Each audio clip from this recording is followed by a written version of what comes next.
Welcome to Self-Improvement Sunday with a quote from Pedro Adao, the amazing, the one and only Pedro Adao. Overwhelm causes indecision, and that's what keeps you stuck. That's what Pedro says, and that's also what I believe. Overwhelm is really not fun, but the not being able to make a decision about something that's really simple, that's problematic, and we'll get to some of that in a moment. But first, my name is Christopher Diamani, for those who are not familiar. It is my pleasure, it is my passion, actually, to empower nonfiction authors just like you, so you can turn your dream of writing a book into your published reality. And that's what we're going to talk about today is how to overcome overwhelm. Let's try that, I don't know. So first off, I want you to think back to the last time you went out for dinner at a nice restaurant and they had a really huge menu. And so as you're paging through page after page of all these options, did you feel like making that decision was easy? Or did you feel like you just wished there was a menu like I do that like had 3 things on it, 2 of which I hate? That's my perfect menu. When I see a menu like that, it literally drops me into indecision immediately. I'm not able to actually focus on it at all. It's sad, it's scary, but that's also true in the rest of our life. So for example, if we want to write and publish a book, if all the options are out there are too big, too many, I'll default to doing nothing just because it's the simplest thing to do. And I'm not alone. Like, that's sort of the human default. If we're faced with too many decisions, we simply don't decide at all. Now that's still a decision, I get that. But it's not one that's very useful for me most of the time. So the point I'm trying to make, hopefully well, is that when we have too many decisions, let me rephrase that. When we keep the decision-making process really simple, it's also a lot easier to feel empowered and in control of your day. So for example, Steve Jobs, he was famous for wearing his turtleneck, blue jeans, and sneakers. And the reason was really simple. There were way more important decisions in his day than figuring out, well, what the heck am I going to wear today? You know, I wore that really nice shirt yesterday. So he had, I don't know, dozens probably of jeans, sneakers, and turtlenecks that were identical, so that decision simply no longer mattered. Dean Graziosi does a similar thing for the same reason. Dean has a lot of things going on in his life. He's got a lot of things going on in his world. And there are way more important decisions than what do I wear today? So let's try and apply that principle to our life. Now, these might be people who are famous and well-known and all that kind of stuff, and maybe you're not. But that doesn't mean you can't learn from what they're doing, because decision fatigue is a real thing. And if I use up all my decision-making powers, in the first 2 hours of my day, focused on like, what do I eat for breakfast? What do I want to wear? Oh my goodness, what time do I leave for work? Or like whatever all those things are, that sucks the power out of me to be able to make a proper decision later on in my day.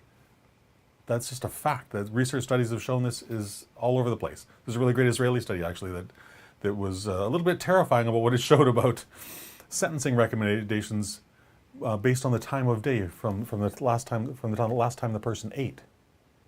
Crazy, but true.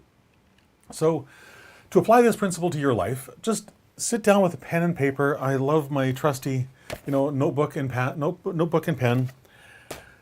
Write down all the stuff that seems to be overwhelming you, all the stuff that makes you feel stuck, that makes you feel like you're being pulled in 100 different directions at once.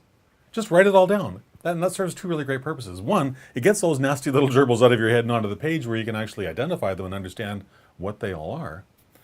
And then you can also figure out, well, what is actually important on this list? And start crossing out the stuff that's not. So all the things you've crossed out, with everything you cross out, focus on, well, how can I automate that portion of my day? How can I make that just a really simple thing? Apply the Jobs principle, the Graziosi principle of getting dressed in the morning. Apply that to other areas of your life as well. Keep it as simple as possible. Because the simpler we can make the majority of our life, the more powerful we're going to be in those sections of our life.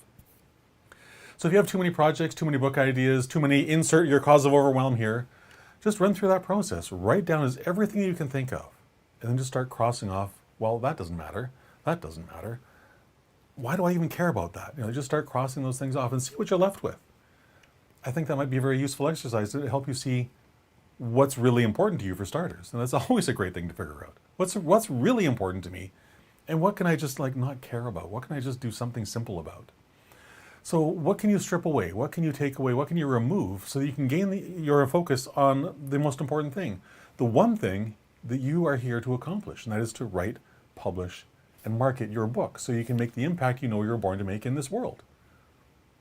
Everything in your life should point toward and support that, not strip away power from that. It should always build up and help you become massively successful at that one thing.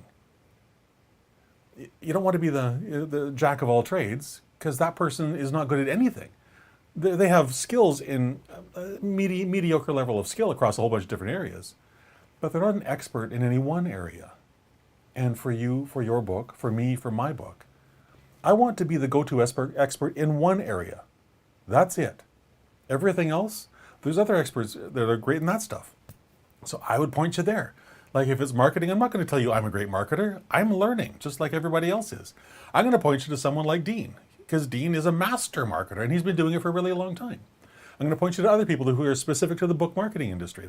That these are guys that have been really successful. Why don't you learn from them? That's what I'm doing.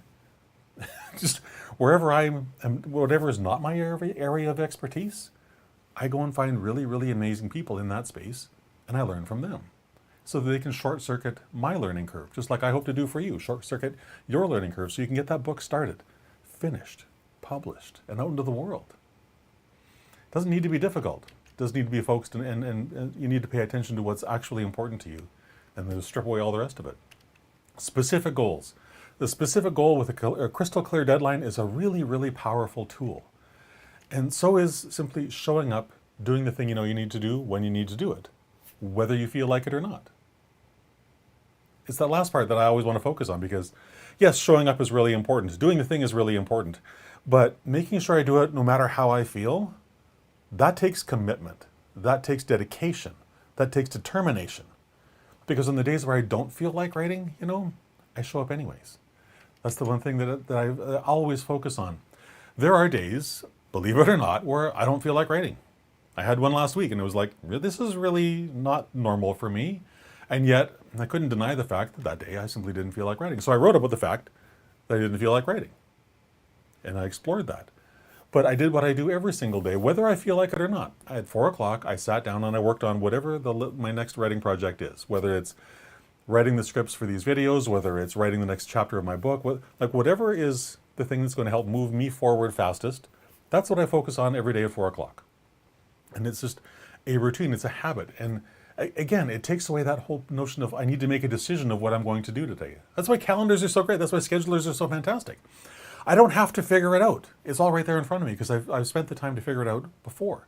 So all that decision-making power now can be reserved for things that are really, really important, like making sure this chapter is the best I can possibly make it in this next hour. Moving on to do the next thing, whether I feel like it or not. So the reason that I do that is because without fail, especially on those days where I don't feel like writing, then that's when the magic happens. It is beautiful. Because I have yet to do this, show up at 4 o'clock, whether I feel like it or not, put my hands on the keyboard and start typing, even if the only thing I say is, I really don't feel like this today and I think this is stupid. If that's what I'm feeling, write it down. Because again, it gets that nasty thought out of my head onto the page where I can go, well, that's a ridiculous thing to believe. Let's try replacing that with something that's actually useful for your life. And carry on. But the point I want to make is that within 60 seconds, however I'm feeling about writing that day, completely transforms. It just requires me to start. That's it. And that's why the habit of showing up every day at 4 o'clock is so powerful for me. Because it's just what I do at 4 o'clock every day. It doesn't matter what else is going on. That's the thing that I do. So if you want to add a little some of that magic to your life, then I would highly encourage you to join me at Writing Power Hour.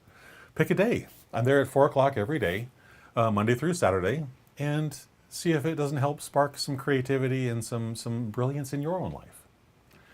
And I'd also love for you to connect with me on social media. Connect with me on LinkedIn, Facebook, Twitter, all the rest of them. All the links to all of my social media accounts can be found at authorcoach.click/Christopher. So with that, I hope you have a fantastic rest of your day, fantastic rest of your Sunday, and I hope you have an amazing week next week. And just take this thought to heart, Pedro Adao's thought to heart. If you're feeling stuck, just reverse engineer. Where are you feeling overwhelmed in your life? And I think you'll find the answer. Then you'll be able to find the solution. It'll be really, really, really fun. So with that, have a fantastic rest of your day, and I will talk to you again tomorrow at 3 o'clock. Bye for now.